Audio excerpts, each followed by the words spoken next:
what I realized is that creative part of us that acts, that writes, that paints, that sculpts, that draws, that creates, Mhm. comes up with business ideas, and I wanna do this crazy thing, and I wanna buy these houses, like that dreaming part of us is a little kid, like a Yeah. creative kid spirit, and the part that's like, "We gotta pay our bills, and we gotta do this, and we gotta do that, and we gotta adult," is our adult self.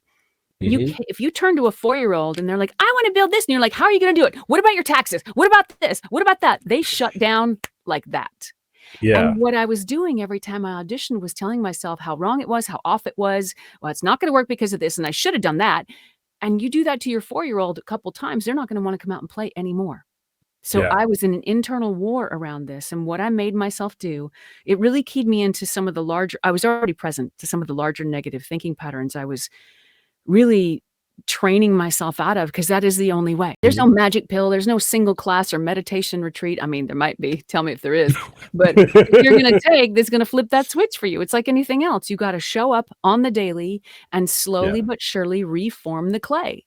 Yes. Rewire the network, the neuronal network, and so every time I would have a negative thought, I would and catch it, as soon as I got present to it, I would force myself to come up Yeah. with 3 positive alternatives, and it was so annoying, and I was like, "Oh my god." So I forced myself. Every single time I had that Mhm. negative thought, I had to come up with 3 positives, and it was the most annoying thing in the world. It would be, I'd think something, I go, Mhm. "Oh, no! Now I have to do that stupid exercise again."